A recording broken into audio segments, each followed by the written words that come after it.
Assalamualaikum everyone, as you are watching FIPS MTP and welcome back to my channel। आज का जो मेरा video base करता है that is about family reunion visa, हम spouse visa भी कहते हैं, जो जर्मनी के लिए अप्लाई किया जाता है पाकिस्तान से विद फैमिली लाइक अपने बच्चों के साथ या अकेले में without family. Complete file detail का पार्ट 1 जो है वो मैं 2022 के लिए आज की वीडियो में डिस्कस करूँगी। सो वीडियो को एंड तक देखिएगा। और एक जो है आप लिस्ट बनाने के लिए पेन कॉपी आप अपने साथ रख लीजिएगा। जो चीज़ें मैं बता रही हूँ आप लोगों ने उस तरीके से सब नोट डाउन कर लेनी है और अपनी फ़ाइल की प्रिपरेशन उसी वे में उसी ऑर्डर में आपने जो है वो बनानी है। सो इम्पॉर्टेंट थिंग, लिस्ट बनाने से पहले बता दूँ कि आपको जो भी मैं चीज़ें बता रही हूँ उसके 3 सेट्स आपने फ़ोटोकॉपीज़ के बनाने हैं, प्लस 1 फाइल जो है वो ओरिजिनल डॉक्यूमेंट्स की आपने बनानी है।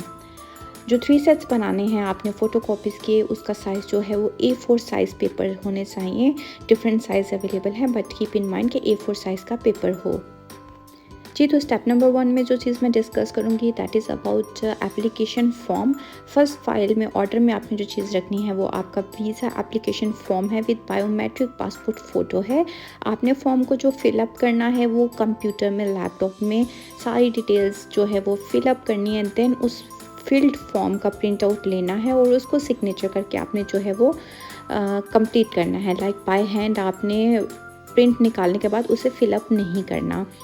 देन आपने जो, अगर आप अपने बच्चों के साथ अप्लाई कर रहे हैं तो अंडर 18 साल से कम बच्चों के आपने फॉर्म खुद फिल करने हैं और सिग्नेचर भी एज एन गार्डियन आपने जो है वो खुद करने हैं।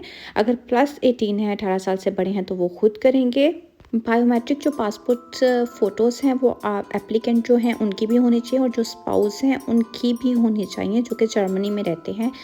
चाहे स्पाउस हैं या फैमिली मेम्बर्स हैं जो कि जर्मनी से आपको स्पॉन्सर कर रहे हैं, तो उनकी पासपोर्ट फ़ोटोज़ और एप्लीकेंट जो है उनकी, और अगर आप बच्चों के साथ भी अप्लाई कर रहे हैं तो बच्चों की सबकी पासपोर्ट फ़ोटोज़ होनी चाहिए। और ये जो आपकी फ़ोटोज़ हैं सैम्पल मैं आप लोगों को आगे दिखाऊंगी।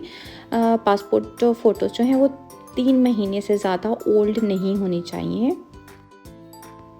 देन नेक्स्ट मैं आपको बताती चलूँ, जो मैंने रेड सर्कल किया है यहाँ पे आपने अपने पिक्चर्स को स्टैपल करना है। Please please please keep in mind कि आप लोगों ने जो है वो स्टैपल करना है, या पिन मैं आगे आप लोगों को शो करने लगी हूँ नेक्स्ट क्लिप में। पिन्स के साथ आप अटैच कर दीजिएगा। Please don't use glue. आप लोगों ने कोई भी गम स्टिक या ग्लू के साथ आप लोगों ने यहाँ पे अपने पिक्चर्स को नहीं स्टिक करना, चिपकाना। सो यहाँ जो स्पेसिफाइड प्लेस है यहाँ पे एप्लीकेंट अपने जो है वो पिक्चर्स लगाएंगे और इसी फॉर्म के बिल्कुल डाउन साइड पे आपने स्टेपल करनी है। अपने स्पाउस या अपने फैमिली मेम्बर जो भी आपको स्पॉन्सर कर रहा है उसकी पिक्चर आपने नीचे लगानी है। पिन आपको ऊपर कॉर्नर पे शो हो रहा है, आप ये वाले पिन यूज़ कर सकते हो या आप स्टैपल कर सकते हो। प्लीज़ ग्लू के साथ आपने बिल्कुल भी नहीं चिपकाना। देन जो फ़ोटो जो आपने फ़ोटोज़ पासपोर्ट फ़ोटो है उसका सैंपल मैं आप लोगों को शो करवाती हूँ कि वो किस तरीके से होनी चाहिए और 3 मंथ से ओल्ड नहीं होनी चाहिए। बैकग्राउंड आप लाइट कलर में रखेंगे या वाइट या ग्रे या बिल्कुल लाइट ब्लू। जैसे कि आप देख रहे हैं इनकी डायमेंशंस आप देख सकते हैं कि जो इसकी विड्थ जो है वो 35 mm होनी चाहिए एंड इसकी हाइट जो है वो 45 mm होनी चाहिए। फेस बिल्कुल क्लियरली होनी चाहिए। Like as you can see यहाँ पे फ़ोटोज़ में आप नकाब से या कवर्ड फेस में या इस तरह से जूम अप करके पिक्चर्स नहीं ले सकते। क्लियरली जो टिक के साथ है वैसे पिक्चर लेनी है। सो स्टेप नंबर 1 कंप्लीट हो गया। नाउ आपको स्टेप नंबर 2 में बताऊंगी कि आपको नेक्स्ट पेपर जो रिक्वायर्ड है वो आपका स्पाउस या फैमिली मेम्बर जो भी आपको स्पॉन्सर कर रहा है उसके लिए आपको certificate of residency in Germany चाहिए। उनका होम अनमेल्डुंग या मेल्डुंग बिशाइनिकुंग एक सर्टिफिकेट होता है वो चाहिए होता है।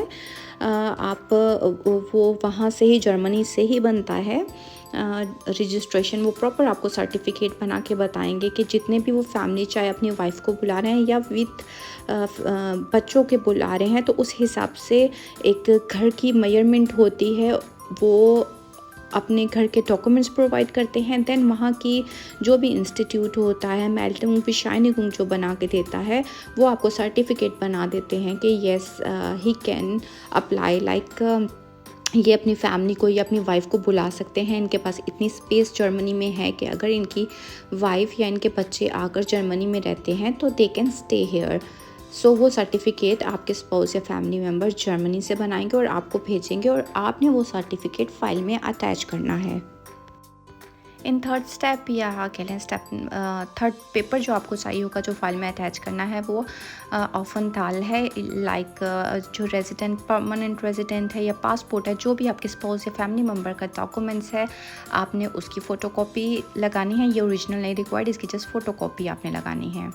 देन स्टेप नंबर 4 में जो आपको फ़ाइल में चीज़ रखनी है वो है अपना जो एप्लीकेंट है, चाहे आप खुद हैं या आपके बच्चे हैं, सबके पासपोर्ट आपने रखने हैं।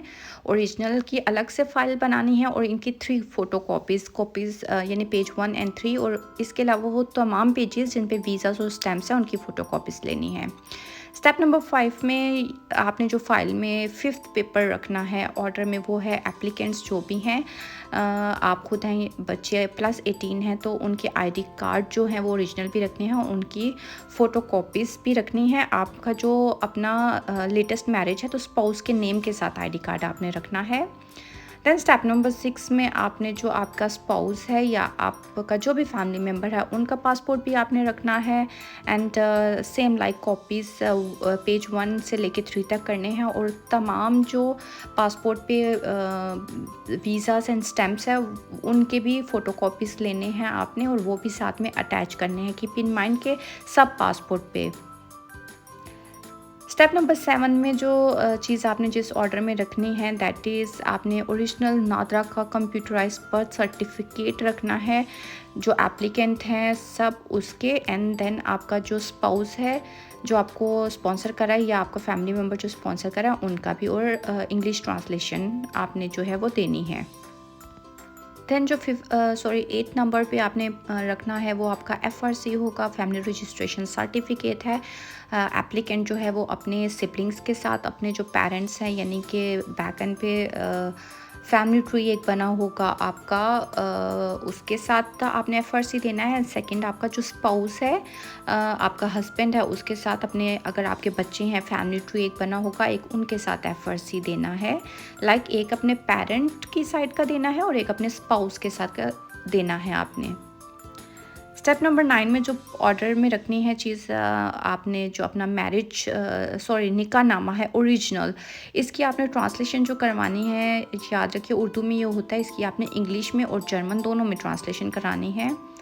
नंबर 10 पे जो पेपर्स आपको रिक्वायर्ड है आपने फ़ाइल में ऑर्डर में रखना है that is original NADRA computerised marriage certificate. ये ऑलरेडी इंग्लिश में होता है तो इसकी ट्रांसलेशन करवाने की ज़रूरत नहीं है और आप एज इट इज़ ही जो है वो ये पेपर अटैच करेंगे, ओरिजिनल की फ़ाइल अलग और 3 सेट ऑफ कॉपी पे अलग से। देन आपने जो अगर तो आप लड़की या फिर आपका हस्बैंड जो भी इनके प्रीवियस मैरिजेस हैं उनके प्रूफ भी आपको देने हैं।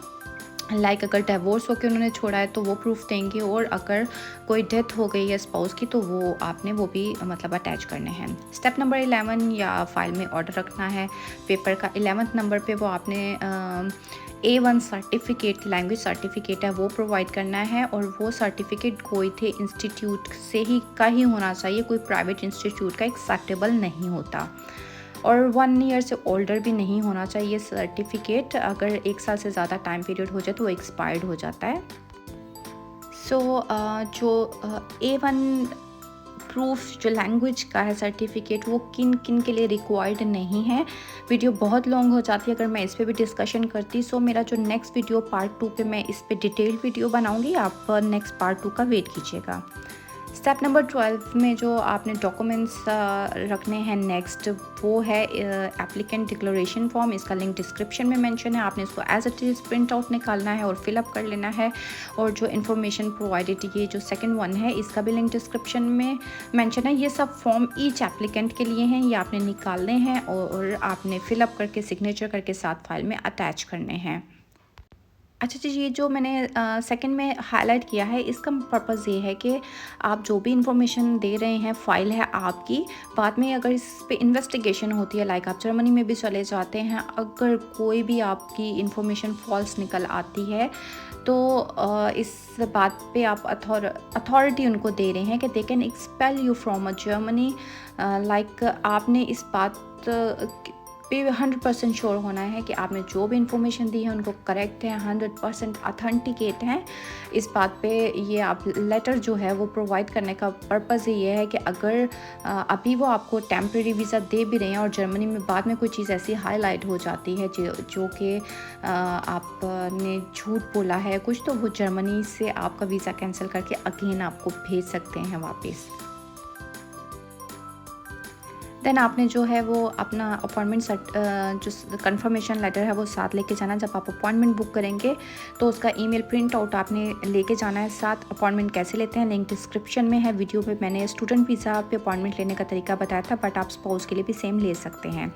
देन वीज़ा फ़ी भी आपने साथ में लेके जानी है। 2 किस्म की फ़ी होती है जो कि आपको पे करनी है। एक फ़ी जो है आपको काउंटर पे देनी है, and the second one fee जो है आपको you have to submit it in a bank.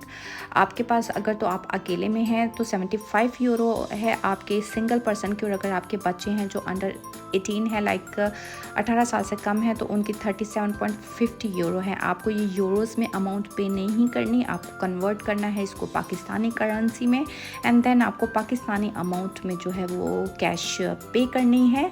Like don't worry about it कि आपको अपने कैश को यूरोस में कन्वर्ट करवाना है, एंड देन आपको यूरोस पे नहीं करने। यूरोस को कन्वर्ट आप खुद से भी कर सकते हैं। लाइक आप गूगल पे जाइए और वहाँ पे आप जस्ट टाइप करें यूरो टू PKR, जैसे कि मैंने शो किया हुआ है। वहाँ पे मैंने 75 यूरो को कन्वर्ट किया है, that is around about 14,899 rupees. According to rate depend करता है कि आपके टाइम पे कौन सा करंटली रेट चल रहा है, तो कन्वर्ट करके आप इतनी लमसम अमाउंट अपने साथ रखिएगा ताकि आपको परेशानी वहाँ पर ना हो। देन जो सेकंड फ़ी है आपने जो काउंटर पे जमा करवानी है वो 50,000 वेरिफिकेशन, लॉयर वेरिफिकेशन आती है, उसकी फ़ी आपको ये काउंटर पे जमा करवानी है। जो मैंने पहले आपको अमाउंट बताई है वो आपको वीज़ा इंटरव्यू के बाद एक चलान फॉर्म देंगे, वो आपने बैंक में जमा करवानी है। इतनी अमाउंट आपने जो है वो एस्टिमेटेड कैलकुलेटेड साथ लेके जानी है ताकि आप परेशान नहीं हो। मेरी नेक्स्ट वीडियो जो है वो आज का जो टारगेट है वो कंप्लीट हो गया, पार्ट 1। जो नेक्स्ट वीडियोस हैं वो इसी स्पाउस और फैमिली वीज़ा से रिलेटेड जो है वो मैं डिफरेंट पार्ट्स में बनाऊंगी, बिकॉज़ एक ही वीडियो बहुत ज़्यादा लॉन्ग हो जाती है। आई होप कि आप लोगों ने चेकलिस्ट बना ली हो कि जो जो डॉक्यूमेंट्स की मैंने डिटेल बताई हैं आप लोगों को समझ आ गई होगी। फिर भी कोई भी मिसअंडरस्टैंडिंग होती है या कोई भी क्यूरी आप लोगों के माइंड में है तो यू कैन आस्क मी, आप कमेंट लिख सकते हैं, मुझे ईमेल कर सकते हैं। I will help you out and it is requested मेरी वीडियोस को आप वॉच करें। बहुत सी इंफॉर्मेशंस हैं जो जर्मनी या फिर आने वाली अपकमिंग जो मेरी वीडियोस हैं यूरोप से रिलेटेड मैं अपलोड करूँगी, पोस्ट करूँगी। सो लाइक और शेयर करना मत भूलिएगा, बेल आइकन को प्रेस कीजिएगा और सब्सक्राइब कीजिएगा। Thank you so much, thanks for watching and keep me remember in your prayers. मिलती हूँ नेक्स्ट वीडियो में इंशाल्लाह जल्द ही, तब तक दुआ में याद रखिएगा। अल्लाह हाफिज़।